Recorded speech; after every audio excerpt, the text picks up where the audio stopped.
Hello అండి అందరికీ.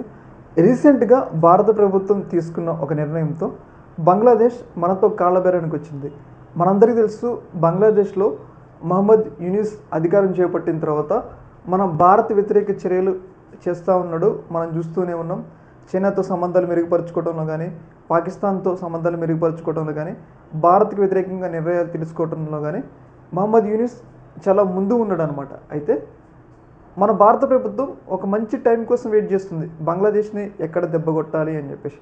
అలా వెయిట్ చేస్తున్న భారతదేశానికి ఒక మంచి ఆయుధం దొరికింది. ఆయుధం ఏంటి అంటే గంగా నదీ జలాల ఒప్పందం. బంగ్లాదేశ్ ఏర్పడినప్పుడు మన భారతీయులు పెద్ద మనసు చేసుకొని బంగ్లాదేశ్కి ఉదారభావంగా గంగా నదీ జలాలు వదిలివేయటమే జరిగింది. ఆ గంగా నదీ జలాలని భారతదేశం ఇప్పుడు ఆయుధంగా వాడుకోవాలి అని చెప్పేసి ప్రయత్నాలు అయితే చేస్తూ ఉంది. 2026 సంవత్సరానికి ఈ గంగా నది జలాల ఒప్పందం బంగ్లాదేశ్ భారత్ మధ్య ముగిసిపోతుంది.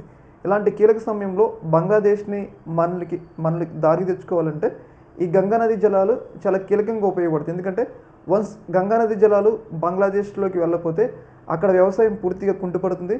అక్కడున్న ప్రజలు మళ్ళీ బంగ్లాదేశ్ ప్రభుత్వాన్ని కూలగొట్టడానికి అవకాశం ఉంటుంది, మళ్ళీ అశాంతి చెలరేగడానికి అవకాశం ఉంటుంది. మన భారత ప్రభుత్వం ఈ నదీ జలాలని, గంగా నదీ జలాల ఒప్పందాన్ని పునఃపరిశీలన రద్దు చేస్తామన్నట్లుగా ఇండికేషన్ ఇవ్వడం జరిగింది.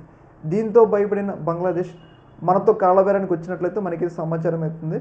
గతంలో మనకి ఏదైతే బంగ్లాదేశ్లో దొరికే ఇల్సా చేపలు ఉన్నాయి కదా, ఆ ఇల్సా చేపలని మనకి ఎగుమతి చేయడానికి అంగీకరించింది. గతంలో అంగీకరించలేదు, బ్యాన్ చేసింది. కానీ ఇప్పుడు అంగీకరించింది. అంటే దీన్ని బట్టి ఏంటంటే ఎక్కడ మనం గంగా నది జలాలు ఆపితే బంగ్లాదేశ్ ఎడారైపోతుందన్న భయంతో వాళ్ళు ముందస్తుగా మనతో సంబంధాలు మెరుగుపరుచుకోవడానికి అయితే చూస్తున్నట్లయితే మనకైతే తెలుస్తుంది. ఏదేమైనా కానీ క్రమక్రమంగా మనతో ముందు గొడవలు ఉన్నా కానీ తర్వాత మన దారికి వస్తున్నారు. ఫస్ట్ మోయిజ్ ఏదైతే మాల్దీవ్స్ అధ్యక్షుడు కానీ, ఇప్పుడు బంగ్లాదేశ్ కానీ, వీళ్ళందరూ కూడా మెల్లమెల్లగా మన భారతదేశం కొట్టే దెబ్బలతో మన దారిలోకి వస్తున్నారని చెప్పేసి మనకైతే క్లియర్గా అర్థమవుతుంది అనమాట.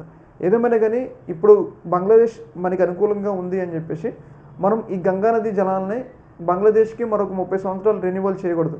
చేస్తే 1-2 ఇయర్సే చేయాలి. ఎందుకంటే ఎప్పటికప్పుడు బంగ్లాదేశ్ మన చేతిలో ఉండాలి అంటే మనం ఈ ఒప్పందాన్ని మన చేతిలో పెట్టుకోవాలన్నమాట. లేకపోతే బంగ్లాదేశ్ మన మాట వినదు.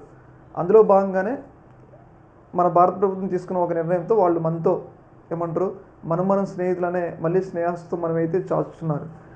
ఏదో మనకు భారతదేశం గట్టి దెబ్బ కొట్టింది బంగ్లాదేశ్కి. ఈ యొక్క అంశంలో మీ యొక్క అభిప్రాయాన్ని కామెంట్ సెక్షన్లో తెలియజేయండి. ఒక మినిట్.